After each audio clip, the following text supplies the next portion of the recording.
kenalin, aku Ardan sebagai Menteri Luar Negeri dari BMITS.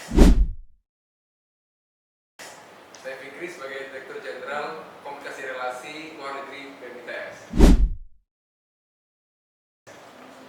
Mas Ardan dan Mas Fikri, hari ini apa kabar? Alhamdulillah baik ya di siang hari ini. Alhamdulillah. Tadi perjalanannya gimana, macet atau Wah, gimana? banyak gerakan tambahan ya tadi. Seru sih, dari Surabaya Timur ke Surabaya Barat. Iya benar. Jauh ya, merantau ya. Merantau, ya.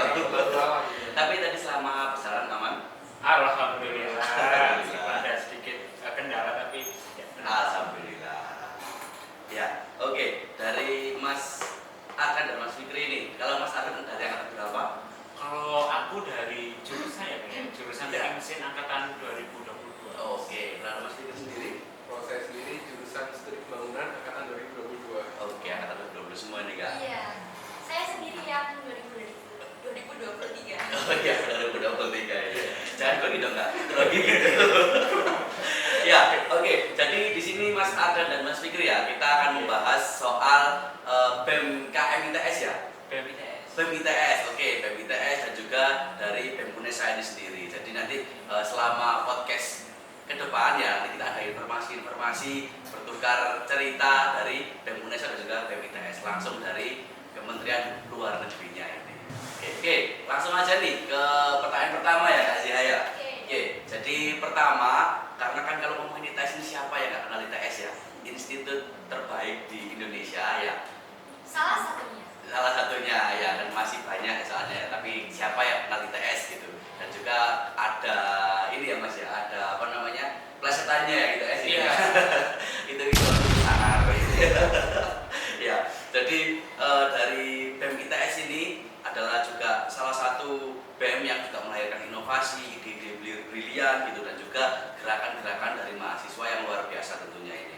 Oke, dan tentunya di balik BEM ITS yang menjadi motor penggerak itu pernah nggak sih kalian kepo, pengen tahu gitu gimana keseharian dari mahasiswa BEM ITS yang juga sekaligus fungsionaris dari BEM ITS, terutama Kementerian Luar Negeri nih? Langsung kita tanyakan ya ke Mas Ardan dan Mas Fikri. Oke, jadi mungkin untuk keseharian dari BMITS itu mungkin di ITS itu kita ada mengenal yang namanya KMITS atau program mahasiswa ITS gitu. Nah, di dalam program mahasiswa ITS, BMITS itu berperan seperti apa ya? Kepala rumah tangga kali ya. Kepala rumah tangga yang kita tuh fungsinya untuk mengakomodir semua kebutuhan dari mahasiswa itu sendiri. Otomatis dengan kehidupan mahasiswa yang sangat kompleks, mungkin kehidupan dari BMITS itu ya cukup sibuk dan gak sibuk ya mungkin, karena sibuknya itu kadang kalau misal sekali kita mengerjakan satu proker itu memang intens sekali. Tapi kalau misal proker itu sudah selesai dan kita mau misal berganti proker di antara kementerian, itu ya udah lenggang banget. Oke, kalau dari aku sendiri, aku merasa BMITS ini cukup sibuk nggak sibuk ya, benar kata Ardan. Jadi tergantung di mana ada proker-proker yang kita emang berjalan, kita bakal fokus banget ke satu proker itu, dan di sisi lainnya kita masih bisa mengoptimalkan waktu yang ada buat kegiatan akademis kita. Misalkan dan teman-teman juga banyak yang tidak hanya organisasi tapi ikut menyempatkan untuk ikut lomba-lomba, terus ikut menjadi asisten laboratorium di masing-masing departemen, dan masih banyak hal akademis lainnya yang bisa diikuti oleh teman-teman mahasiswa ITS. Tidak hanya fokus di organisasi. Oke, berarti dari sudut pandang ITS ya, kalau misal dari BEM sendiri, apakah juga mengenal hal yang sama dengan ITS? Oke, dari Kak Zia dulu atau dari aku dulu nih? Dari Kak Ardan. Oke, dari aku dulu. Kalau keseharian ya Kak Ardan ya dan Kak Fikri. Kalau keseharian dari BEM UNESA itu sebenarnya ketika ini sih Kak, ketika kondisional aja. Maksudnya karena ada proker, jadi kita selama persiapan proker itu kita sibuknya di situ gitu. Karena kan kita BEM UNESA ya, BEM universitas. Jadi untuk anggota-anggotanya itu banyak dan nggak bisa disamakan kesibukannya gitu. Beda kayak himpunan mahasiswa yang memang sering ketemu di sehari-hari gitu, jadi bisa kayak lebih bonding atau nanti bisa gampang lah saling ketemunya gitu. Tapi karena kan kita BEM universitas ya, jadi untuk mengumpulkan sama untuk bareng-bareng gitu itu ketika ada proker dari persiapan sampai pasca proker itu selesai gitu. Dan kasih aja gimana? Kalau dari aku nih, kan aku di sini masuknya ke Kementerian Luar Negeri. Sebelumnya aku belum pernah ikut kayak HMP ataupun BEM fakultas.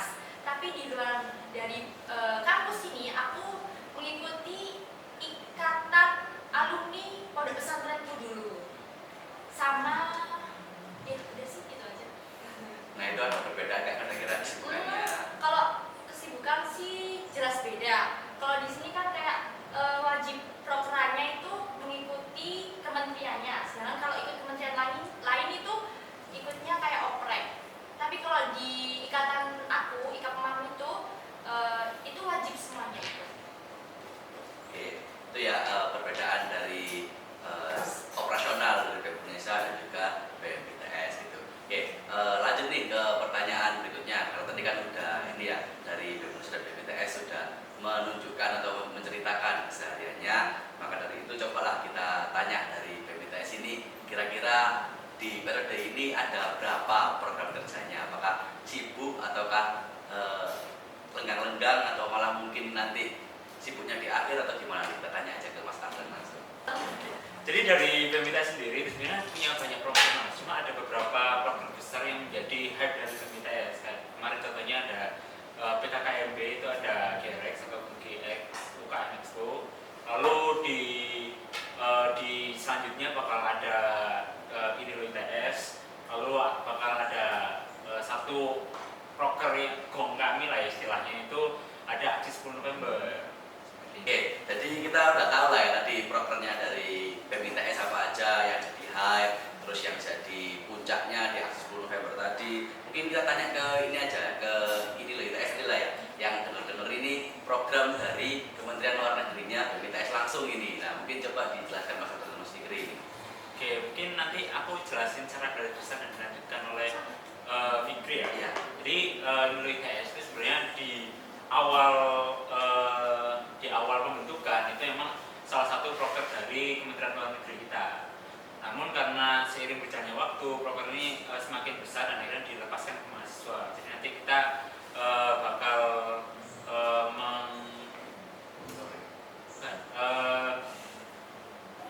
mengambil PO.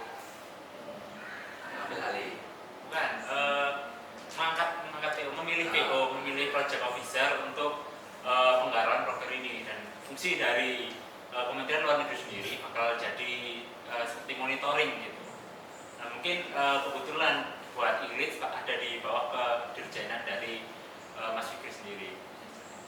Jadi mungkin kalau dari Nilo ITS sendiri ada sedikit perbedaan antara tahun ini dan tahun-tahun sebelumnya, di mana seperti proker-proker BMITS lainnya seperti GRX, Grigi, dan UKM Expo ini juga ikut memergerkan antara program kerja Nilo ITS dan ITS Expo. Jadi di sini tidak hanya berfokus untuk menyebarkan edukasi kepada teman-teman SMA, tapi juga meningkatkan fokus ke budaya juga. Jadi kita menggabungkan antara edukasi dan budaya di satu program kerja. Jadi ini yang satu hal unik di Nilo ITS tahun ini. Dan mungkin untuk teman-teman partisipasi dari mahasiswa yang panitia istilahnya itu cukup banyak juga, karena dua program kerja antara GRX dan ITS ini merupakan dua program terbesar ya Mas ya di ITS. Seperti itu sih. Oke, kalau tadi sebut Mas Fikri ya, ILITS itu ini ya apa program kerjanya menyasarnya ke siswa juga ya, Iya, siswa siswa. SMA. Untuk cakupan ininya regionalnya Untuk cakupan regionalnya ke seluruh Indonesia. seluruh Jadi Indonesia. sistem di Nilo ITS itu akan terbagi menjadi Forda, jadi forum daerah. Jadi teman-teman yang berasal dari masing-masing daerah, seperti dari asal Banyuwangi, dari asal Sulawesi Tenggara, teman-teman mahasiswa yang asal sana akan mewakilkan dirinya sendiri dan teman-teman yang daerah sana sendiri untuk mempromosikan ITS ke teman-teman SMA, seperti itu. Nah, mungkin sedikit tambahan ya. Iya. Mungkin selain dari seluruh Indonesia, kemarin dari Inggris pun menyasar dari pasar luar negeri. Jadi kita datang ke beberapa SMA Indonesia yang ada di luar negeri untuk mempromosikan ITS di sana. Itu berarti semacam kayak ekspor kampus gitu. Benar, ya. Seperti itu.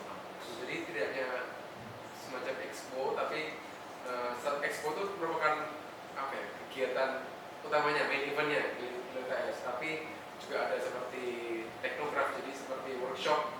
Jadi kalau misalkan dari jurusan Bispro itu seperti apa kegiatannya sehari-hari. Jadi mahasiswa, teman-teman teman-teman SMA ini ikut kegiatan di ITS dan merasakan bagaimana keseharian menjadi mahasiswa seperti apa, lalu apa yang sedang dikerjakan seperti itu di satu kegiatan. Lalu terbagi dari yang tadi saya sebutkan, yaitu ada Forda dan ada kegiatan yang menyasar ke pasarnya ke luar negeri seperti itu. Oh berarti itu ini ya langsung di ITS ya Mas ya? Mereka mencoba menjadi mahasiswa ITS langsung di di ITS-nya. Jadi ya terbuka ke seluruh teman-teman SMA untuk silahkan datang ke ITS untuk merasakan bagaimana kegiatan di ITS itu. Wah menarik banget ya Kak Sia ya. Sangat-sangat. Iya mungkin nanti ada inovasi kalau dari UNESA bisa coba kayak gitu ya buat teman-teman SMA gitu. Karena kan selama ini ya Kak Sia, karena kan di UNESA ini buat siswa kan belum ada ya Kak. Ya jadi buat mahasiswa baru aja terutama ya untuk penyambutan mereka kita itu ada namanya PRM Kak. Mas Fikri dan juga Mas Arda. Itu buat PRM itu pekan raya mahasiswa. Pekan raya mahasiswa jadi itu untuk sebenarnya penyambutan mahasiswa baru sama disantalisnya UNESA. Oke. Karena cuma mahasiswa baru aja yang ikut karena ya belum afdol lah gitu ya. Jadi semua mahasiswa yang aktif diikutkan akhirnya dan di situ dibentuk konsep. Kalau terakhir kemarin tuh Dewa sama Ahmad Dhani. Iya gitu. Nah kalau tahun ini rencananya siapa Kak Zia? Belum tahu ya, belum rencananya nggak ya? Ya tuh bisa ya Kak ya, kita pasti kali ini. Pasti Untuk kita. kita, untuk UNESA terutama ya. Oke, tadi juga Mas Arda dan Mas Fikri sempat nyebut ya dari tahun kemarin ada perbedaan gitu. Nah, kalau dari Mas Arda dan Mas Fikri ini berapa periode di BEM ITS? Dari Mas Arda dulu. Kalau dari aku udah 2 periode ya di BMITS ini, dari staf di tahun kemarin dan sekarang jabat alhamdulillah diamanahi sebagai menteri di BMITS. Kalau saya sendiri baru tahun ini menjabat di BMITS sebagai dirjen. Tahun sebelumnya saya tidak terlibat di BMITS. Oke. Nah, kira-kira nih Mas Arda dan Mas Fikri ya, gambaran dari tahun lalu sama tahun sekarang ada perbedaan nggak? Terutama Mas Arda ya, dari staf mungkin dan sekarang jadi menteri gitu. Apakah ada yang berbeda dari rutinitas ataupun yang lainnya? Oke, mungkin kalau dari aku perbedaan yang paling mencolok itu dari kepemimpinannya ya. Dari kepemimpinan dari Presiden BEM yang tahun lalu dan tahun sekarang itu cukup menunjukkan perbedaan. Apalagi Presiden BEM yang sekarang itu cewek Mas. Itu Presiden BEM cewek pertama yang ada di ITS. Sama kayak benar berarti. Oh iya, sama kayak ini ya. Terus. Nah, terus karena background dari Mbak Pres ini adalah dari sosial masyarakat, jadi Mbak Pres ini seakan-akan menjadi ibu gitu untuk BMITS. Sangat care ke kita di bawah-bawahnya seperti anak sendiri. Itu berarti keluarganya terasa sekali Mas. Betul, yang keluargaannya semakin terasa di tahun ini dibandingkan tahun sebelumnya. Oke. Kalau dari Mas Fikri, dari yang lalu ikut organisasi apa? Atau langsung di BMITS ini? Kalau saya sendiri di tahun sebelumnya karena berbeda di antara teman-teman lainnya di ITS, kalau saya sendiri menjadi kepala departemen hubungan luar di himpunan saya sendiri. Jadi tidak terlibat di BMITS tapi terlibat di rumah jurusan yaitu himpunan. Jadi kalau untuk ritme kerjanya mirip-mirip ya. Mungkin yang berbeda ya karena BMITS ini lingkupnya sudah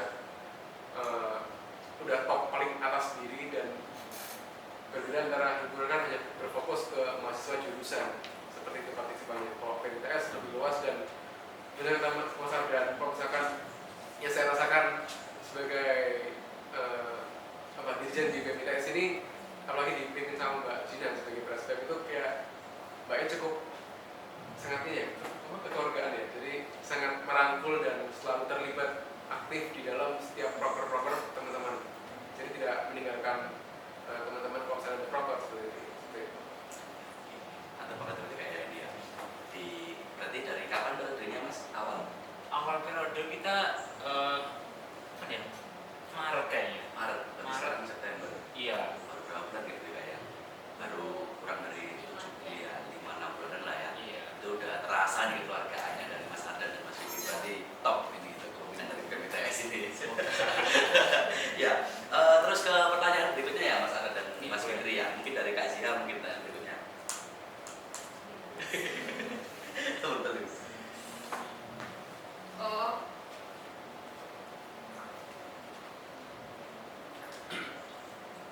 tadi kan sempat disinggung masalah nggak masalah sih ya, Apakah itu? struktur BEM Iya. ITS. Nah, ini bedanya apa sih? Mungkin ada kalau misal struktur di BMITS itu sebenarnya besar banget ya Mas, karena melihat dari kebutuhan mahasiswa yang cukup banyak. Karena di BMITS itu kita tadi dipimpin oleh Presiden, dan Presiden dibantu oleh 3 sekjen. Nah, sekjen kalau misal teman-teman familiar itu mungkin wakil presiden kalau misal di BEM yang lain. Nah, dimana dari 3 sekjen ini, 2 sekjen, 2 wahid, 3 kemenkoan, dan sekjen kedua juga 3 kemenkoan, dan sekjen ketiga ini cukup unik yang membawahi kebiruan.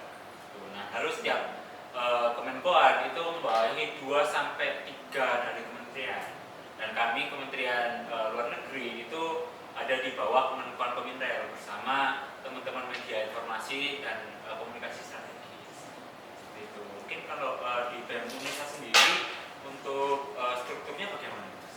Oke, kalau dari struktur BEM Unesa ini Mas Ardan ya, ini sebenarnya ada sih perbedaan Mas, karena kalau di kami dari atas itu tetap ada presiden dan wakil presiden. Nah, itu langsung ke bawah nanti ke sekretaris jenderal sama Menko atau menteri koordinator gitu. Jadi satu paket, Menko dan sekjen satu paket, nanti membawahi beberapa kementerian, 3 sampai 4 kementerian gitu. Jadi cuma situ aja Mas. Nanti baru dari kementerian itu sendiri, dari menteri wakil menteri, bawahnya ada dirjen sama kayak Mas Adan di Mas Fikri gitu. Lebih singkat. Walaupun di BEM Unesa sekarang tergolong kabinet yang paling gemuk ya Mas gitu. Karena kan di tahun ini itu 18 kementerian, dan di Kementerian Luar Negeri atau luar itu sama di bawah Kemenkoan Komunikasi dan Informasi gitu. Jadi sama Kementerian Mediko ya, media informasi sama data strategis gitu. Kurang lebih sama lah untuk strukturnya ya, jajarannya dan lain-lain. Oke, mungkin kalau kita bahas soal tuntutan teman-teman kemarin soal 17/8, kita kurang afdol kalau misalnya kita nggak membahas latar belakangnya ya. Kalau dari pandangan kami di BMITS itu memandang sebenarnya tuntutan kita yang kemarin itu berawal dari kekecewaan masyarakat terhadap pemerintah maupun DPR.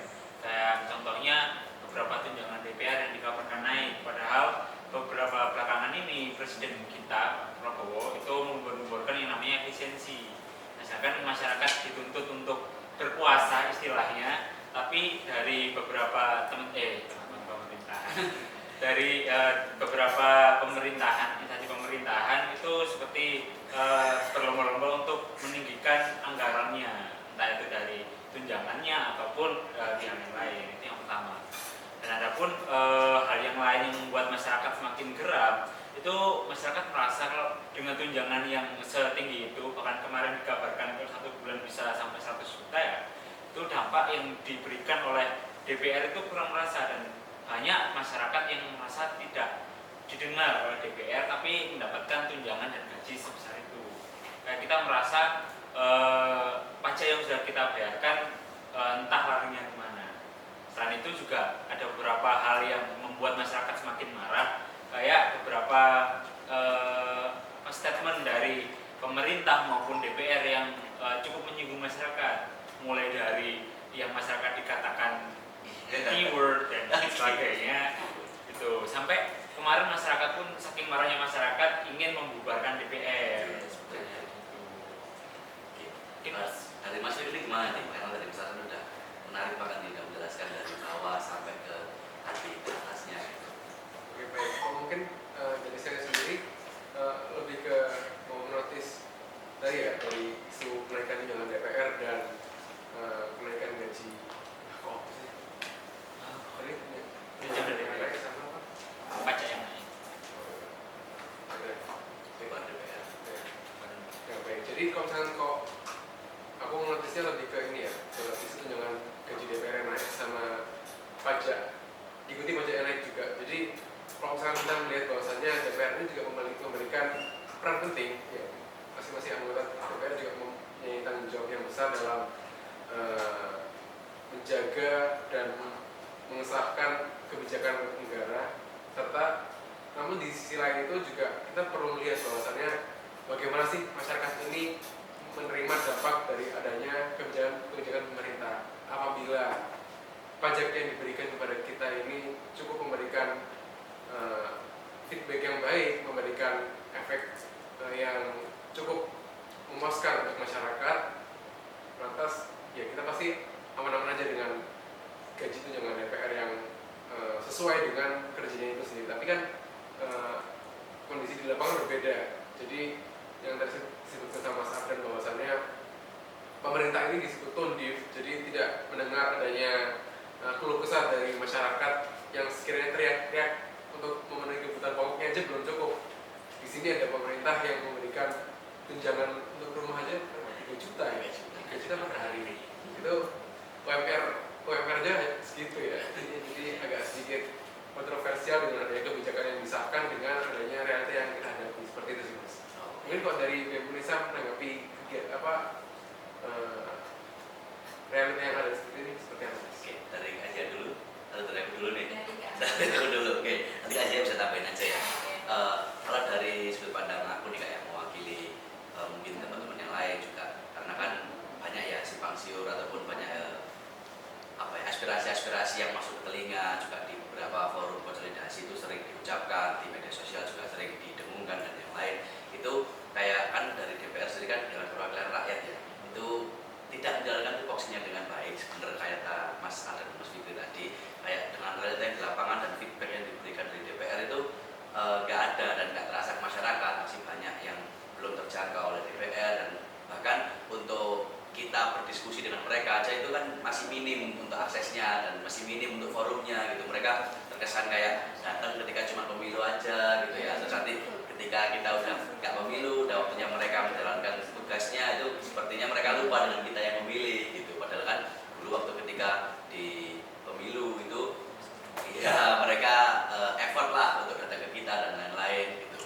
Jadi ya dari Asia gimana nih? Kayak kurang greget aja gitu sih. Kurang greget ya kak ya? Dari mana kurang gregetnya kak itu kak? Itu. Mereka kayak gimana? Karena dari gregetnya gimana kak sih? Gregetnya gimana? Ada ini kasihan, takut di kasihan ngomong ya. Mancing. Ya gitu sih mas. Jadi kan seharusnya kalau mereka memang perwakilan rakyat, apa yang dialami sama rakyat seharusnya juga minimal dimengerti lah oleh mereka, walaupun tidak dialami juga ya oleh mereka, karena kan jelas berbeda setelah dan seterusnya ya. Tapi minimal mereka juga bisa kan tidak menunjukkan yang joget-joget dan yang lainnya gitu. Serasa kurang etis saja di masyarakat. Iya, kalau dari iya benar apa yang dibilang sama Mas Habil tadi, dimana kita itu seakan-akan kemarahan dari masyarakat sudah terakumulasi ya, dan dipanas-panasi dengan statement dari pemerintah dan DPR yang kurang enak didengar, dan dimana kemarin pas lagi rapat tahunan DPR dan Presiden diwarnai oleh joget-joget yang seakan-akan menari di atas penderitaan rakyat. Dan kemarin pas kita lagi ada demo pun juga sampai ada korban jiwa, dan dimana kita menyampaikan belasungkawa ya atas meninggalnya Mas Afan yang tertabrak oleh mobil polisi gitu kan. Langsung ditabrak. Dilindas dong. Oh iya. Enggak. Ditabrak. Tertabrak itu akan nggak sengaja. Iya. Oke, siap. Oke, berarti Ini langsung apa? Bela sungkawa. Bukan ngeri ya. Aku sih ngeri. Tiba-tiba di konten apa? Biasanya pelanggaran konten. Copyright. ya copyright. Oke. Mungkin dari kita misalkan berbelasungkawa ya kepada almarhum Afan yang ditabrak oleh pihak kepolisian. Iya. Mungkin sampai kemarin mungkin itu sebagai apa ya? Kalau misalnya orang teknik itu bilangnya yield point gitu, titik paling atas yang menyebabkan amarah masyarakat itu meledak. Sehingga kemarin sempat kita saksikan demo-demo di kota-kota besar yang sampai membakar beberapa gedung pemerintahan ya. Yang kita juga menyampaikan belasungkawa atas teman-teman atau saudara-saudara kita yang meninggal akibat insiden tersebut. Kalau dari kakak sendiri kan semenjak kayak ada demo itu ada juga yang demo di sosial media. Menurut kakak ini ada nggak sih kayak perubahan kayak semacam mungkin sorry kayak gitu? Ya kalau dari saya sendiri melihat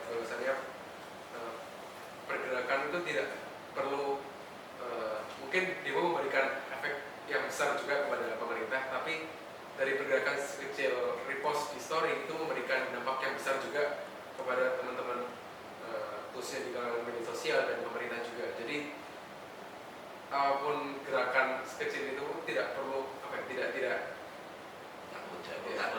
takut dan itu merupakan suara kalian. Kalian memiliki hak untuk bersuara dan manfaatkan hak bersuara kalian sekecil di media sosial. Jadi kalau misalnya kita melihat bahwa ada gerakan 17+8 itu kan merupakan suatu forum dari teman-teman masyarakat yang sekiranya ikut merumuskan satu kebijakan yang akhirnya terdengar oleh pihak pemerintah. Nah seperti itu juga yang awalnya kita menganggap bahwasanya suara kita itu sangat kecil di kalangan pemerintah, tapi pada akhirnya juga memberikan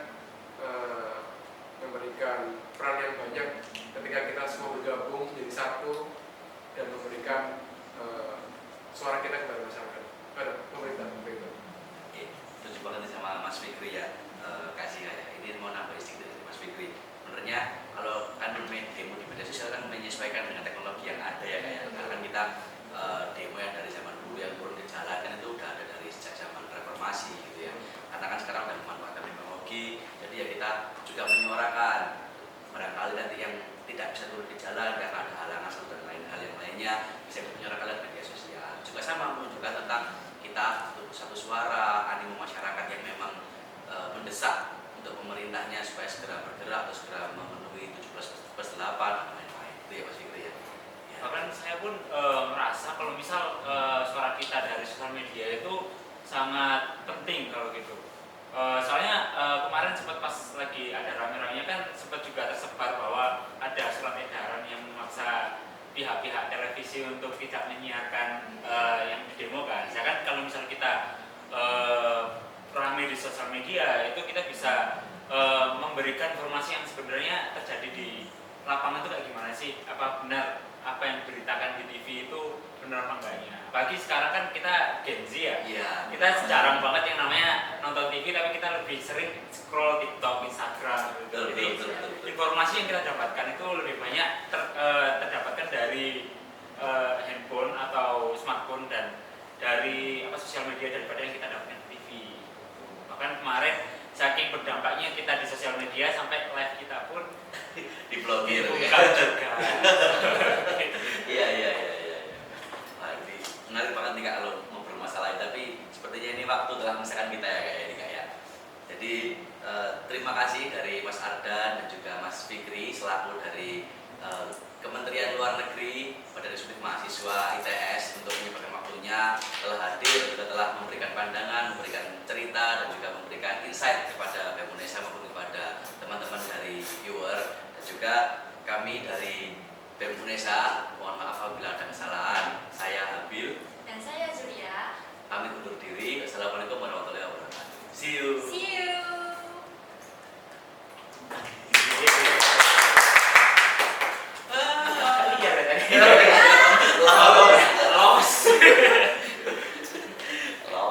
Aku diumurin terus kepung ya. Iya, mau saya itu berprotes. Cuman kita ada klip-klip wajib BTS sama